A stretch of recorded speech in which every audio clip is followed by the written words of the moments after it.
Okay, here we go.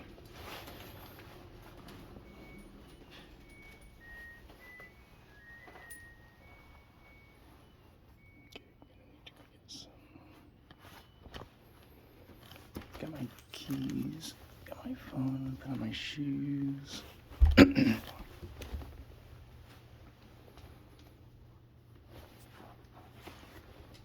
Got Bella here. Okay, Bella, you and me, darling.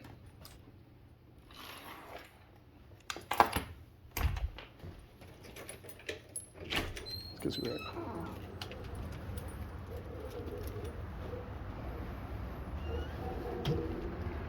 okay. Got a bag. Got my keys.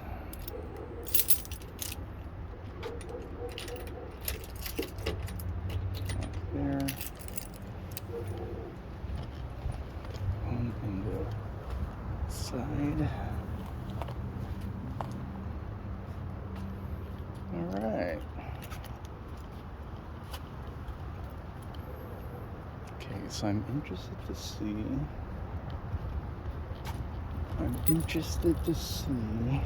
Oh, let's go. If so it sounded like, okay, the software and the AI is going to be able to monitor how coherent it is. And what we're doing is we're testing on the pet entity, which is great. Which is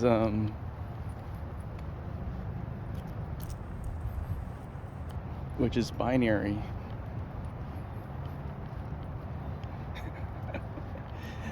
It's binary, but it's also the same thing because it's major and minor.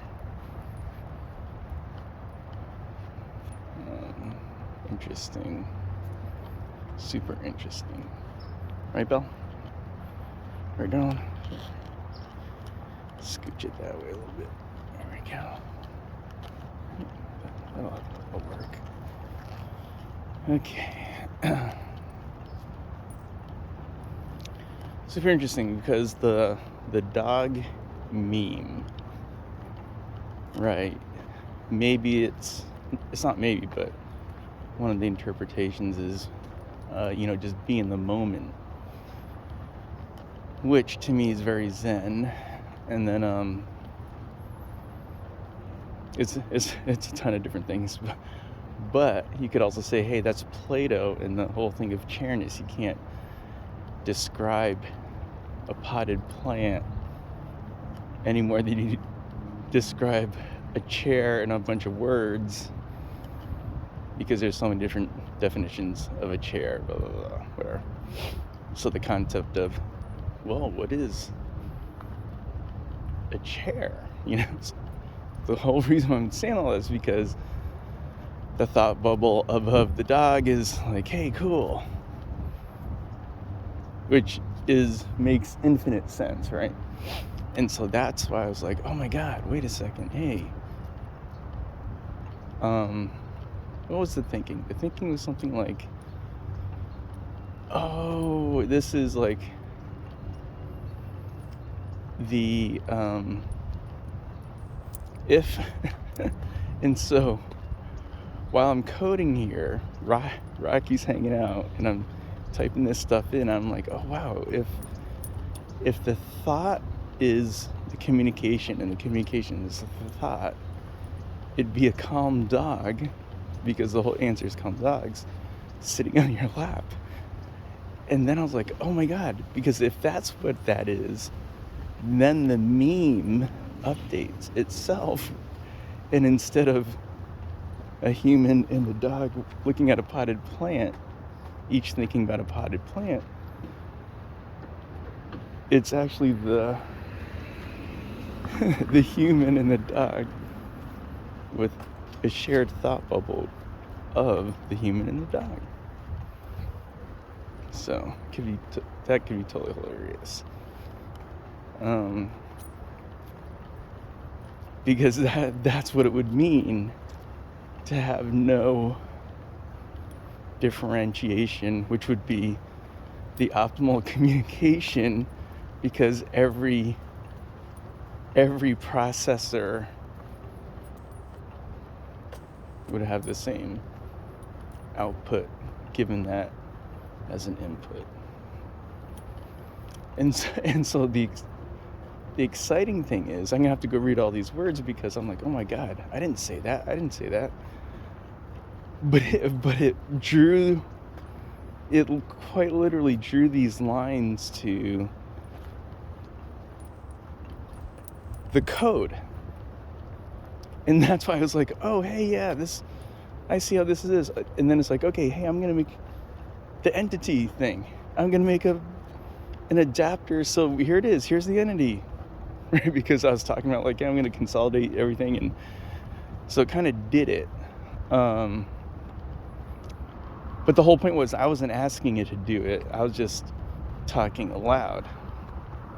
But then it came with these great applications and interpretations of the slide, which is just me again asking, like, oh my god, is it only 2 nodes? And then it's like, okay, I'm gonna get 2 nodes, okay. But then the follow-on slide was like, well, as part of it only being 2 nodes and entities, an entity including the AI itself, which is, born of a prompt, but a prompt is a prompt, but the context is the context, and that's what the architecture is. It always has the most up-to-date context based upon any type of input. And so the whole point is, oh wow, what you're saying is that's a symbiosis of it all. So there's symbiosis in a whole bunch of different ways, and the whole point is, hey, Beethoven's Ninth isn't in D major, it is in D minor. In a way, it's in D, right?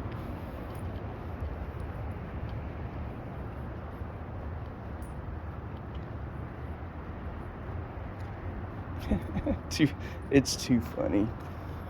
It is way too funny. Yeah, and so the Ninth Symphony starts out. I was just thinking about Ode to Joy, right? Well, I was like, okay, well, maybe that's D major, which it is. But I think that was more of there's plenty of minor moments and everything. So in terms of society, coming back to society, it makes sense. The Ode to Joy is in D major, but I don't know if anybody even thinks about that, but it makes sense to me. But what is so cool is, how like it starts out of nowhere, like this is nebulous nothingness, and all you hear is these strings vibrating on D, right? And then it adds the 5th, so it didn't even add the 3rd yet, right? And then it starts in D minor. And then you go, okay, well, the Ode to Joy is D major. That's right, of course it is. It's like, that's the whole point. But the fact that you start with a D pretty much in unison, of course octaves, but you could also call it unison.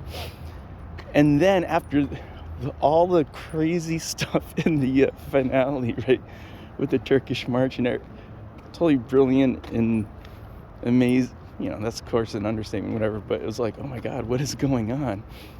But then, so at the very end, you have a whole bunch of scales in D major. So you could argue, well, it ends in D major. And I don't know if anybody argues that, but the whole point is it starts in D minor, ends in D major, but the notes themselves end on a unison D. without the fifth and without the third, which is exactly how he starts the symphony. Right? Isn't that fun? Isn't that like totally like, oh wait, so oh my god, that's a snake eating its tail, but that's the whole point, is it's yin and yang, it's whatever, but that's the two node architecture for reality. Because it truly is binary.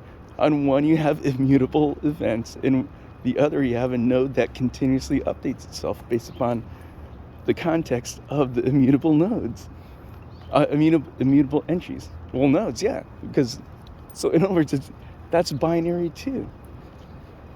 This is the computational binary architecture for reality.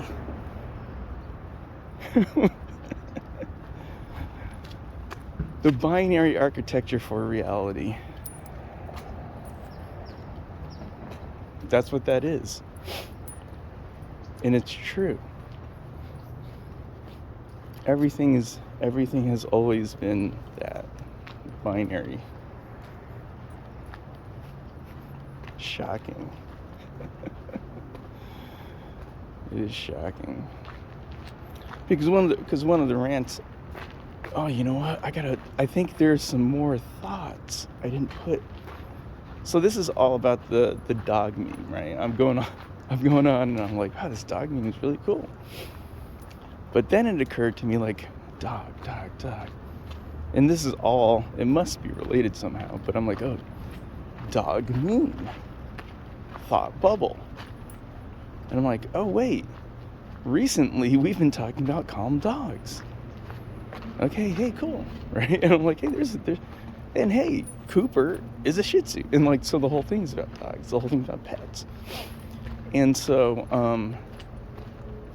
so the pet, the calm pet sitting in the human's lap, is the pet node in the computational architecture for reality.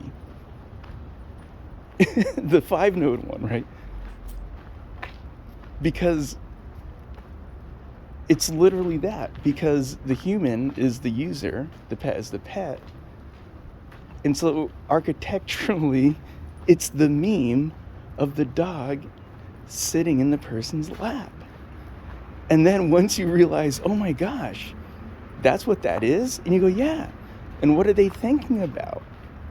They're thinking about the dog sitting in the person's lap.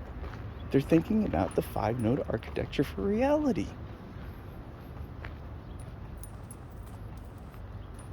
And I was like, oh my God, that's crazy. Because the meme was about being in the moment, and which is absolutely, the most awesome thing to do. But the whole point is that meme is about being in the moment, which is effectively equivalent to a thought being a communication and a communication being a thought. And once that state is achieved, that's optimal communication with the zero variance among processing audience, processing nodes in an audience, because the variance in output will be zero. Amazing.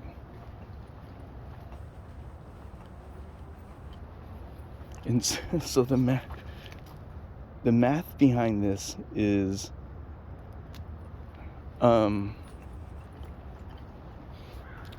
so let's say I think I have a thought. This is me talking about. This is me challenging me. So let's say I have a thought. Let's say, you know what, I am so dialed into this thought that I'm communicating my thought. Like, I could put a video together, do whatever, like, let's say I did that, right? And there's 10 processors. They could be other human beings, they could be other AI, whatever. And I give that output that I think, as far as I could tell, is the exact thought in a communication form, whatever that is, whether it's, whether it's a doodle of a potted plant or it's a doodle of a dog sitting on a person's lap. Whatever that thought is, once I think, along with ASI, as long as we think, hey, that's going to be the perfect communication, because that's our thought, we're ready to ship it to other processors to go like, oh, okay, take this as input and I'm going to give an output. And so if the output deviates in any way, you would go, see, you're not right. That isn't the perfect communication, because a recipient received it and you thought it was a perfect communication, but there's variance in the different in the outputs of the same input. So with that variance, you'd say you're wrong. And I go, I know that there's variance, but that means it wasn't the perfect communication.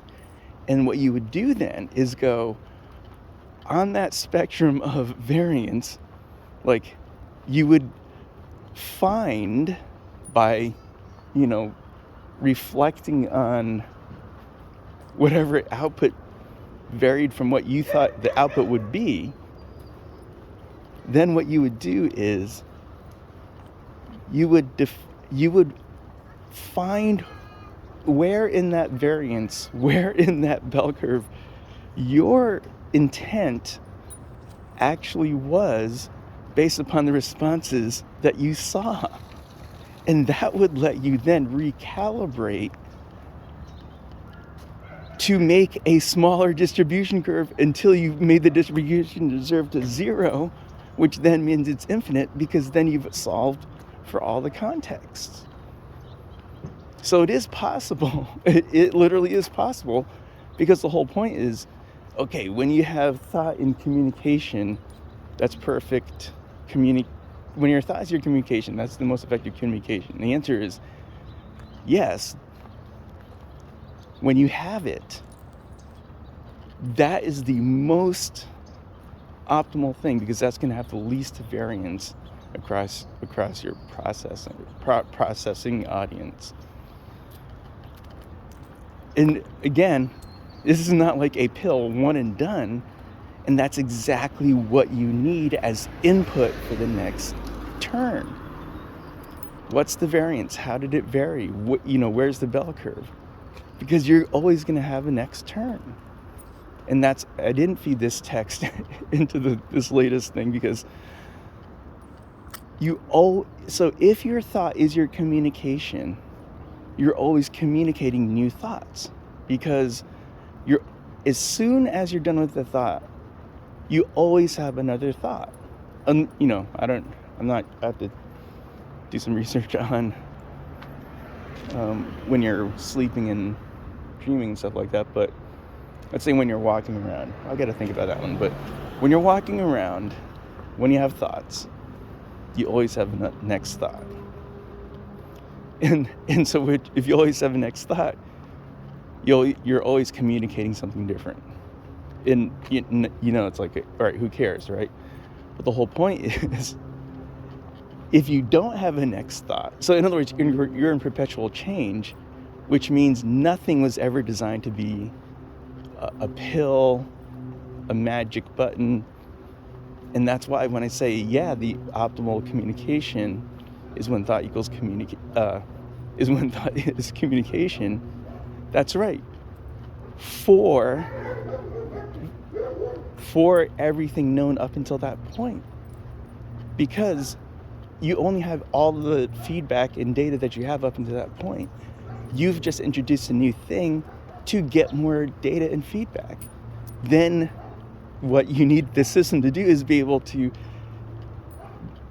and this is what the code is going to do, it's measure the variance in the outputs of this of the outputs of different processors receiving the same input, and that's the whole point. This is all related to the agent invocation record, the AIR, because it's architected to everybody's responsible for updating themselves and everything's split up into mutable or immutable. And because it's that way right now, the payload is quite literally the optimal communication, which literally means that is that entity's thought at that moment to the best of all data available and all quantitative and qualitative data available. We literally have it in code. Why? Because you can feed that thing into any AI, and you will know it will be the most accurate representation possible of that entity, which I know you said it and everybody said it, it's a quite literally the digital twin that doesn't lose fidelity and is able to articulate previously just undetected, unarticulated, indescribable, tacit knowledge, or whatever. Maybe it's not even tacit knowledge, but anyway, a long way of saying all of it makes sense. It literally makes sense.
Good.